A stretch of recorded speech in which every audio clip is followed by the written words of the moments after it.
datoriile se plătesc cu bani. Unele se plătesc cu tăcere, cu respirație, cu piele. Ai simțit vreodată cum e să fii dator fără să fi cerut nimic? Să stai în fața cuiva și să simți că timpul se oprește, că tot ce e în jur dispare, că rămâne doar privirea aceea care te arde până oase. Nu mai contează ce vrei. Contează doar ce e deja scris între voi, de parcă universul a semnat un contract pe care l-ați uitat. Și în clipa în care întinzi mâna, știi. Datoria nu se va plăti cu cuvinte, ci cu tine însăți. E senzația aceea care nu are nume, între dorință și pedeapsă, între pierdere și renaștere. E focul care te cheamă fără sunet, promisiunea care nu întreabă dacă ești pregătită. Ai putea fugi, dar nu o faci. Pentru că undeva, în adâncul tău, știi că ai venit să plătești. Nu pentru păcate, ci pentru adevăr. Și adevărul e simplu, unele întâlniri nu se caută. Ele se întâmplă.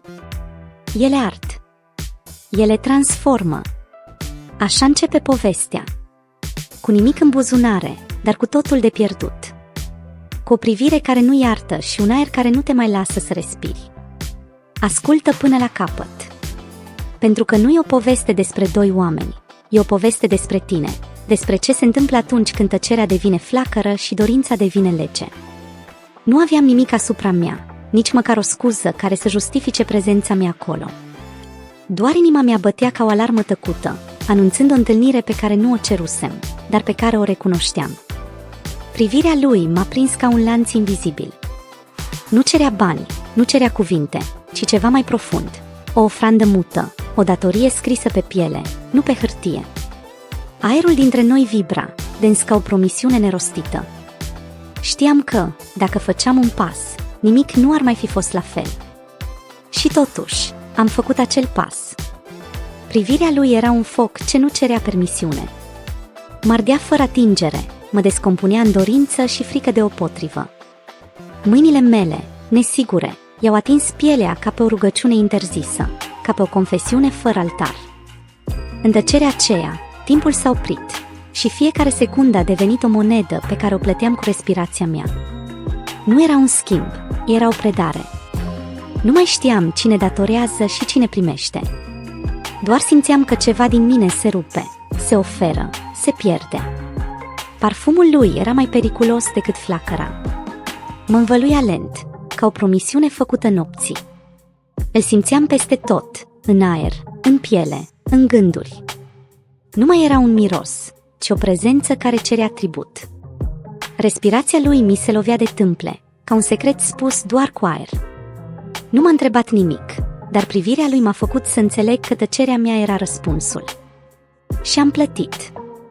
Cu gesturi, cu fiori, cu fragmente de luciditate ce se sfărâmau sub greutatea dorinței.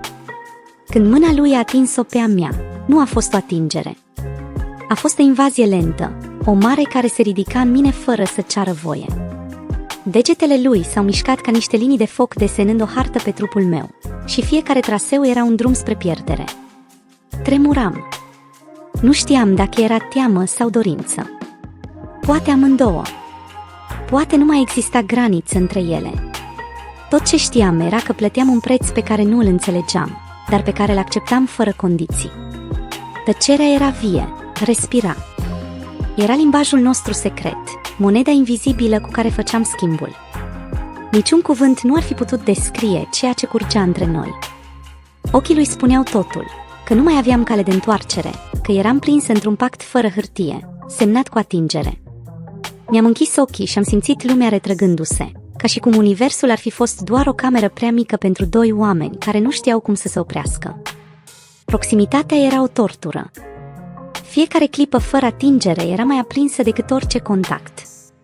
Buzele noastre aproape se atingeau, dar se opreau la marginea abisului, în echilibru între pierdere și control. Dorința devenise o monedă care se multiplica în tăcere, un foc care cerea tot mai mult. Înăuntrul meu, un cutremur mut prindea formă. Corpul meu răspundea, dar sufletul se ascundea, temându-se de propria intensitate. Nu mai știam dacă el conducea gestul sau eu. Era o simfonie fără dirijor, o luptă între respirații și fiori. Fiecare mișcare, oricât de mică, era o explozie de sensuri. Pielea lui era fierbinte, aproape dureroasă, ca un adevăr pe care nu-l pot suporta, dar nici respinge. Îmi simțeam inima ca un tambur nebun, iar sângele curgea în mine ca o mare agitată. Nu era doar dorință. Era judecată. Era pedeapsă. Era eliberare. Am încercat să rezist. Dar cum să te opui unui incendiu care te respiră? El nu cerea nimic, doar privea. Iar acea privire era porunca supremă. Mi-am dat seama că lupta era inutilă. Nu te poți apăra de ceva ce trăiește deja în tine. Când degetele lui mi-au atins gâtul, lumea a dispărut. Doar pulsul meu rămăsese, bătând ca o rugăciune în flăcări. Și atunci am înțeles, nu plăteam o datorie, ci o chemare veche, născută din dorință și destin. Fiecare atingere era o propoziție nerostită. El scria pe pielea mea o poveste pe care nu o puteam citi, dar o simțeam cu fiecare fibră. Nu era violență, era inevitabilitate. Nu era grabă, era lege. Căldura dintre noi a crescut până a devenit o furtună. Am închis ochii și am simțit cum tăcerea se rupe în bucăți, transformându-se în sunete care nu erau nici plâns, nici râs. Erau viață pură. Bezna din jur s-a umplut de lumină când buzele noastre s-au întâlnit în sfârșit. Nu a fost un sărut, a fost un fulger. Un moment care taie noaptea în două și lasă urme adânci în carne și în memorie.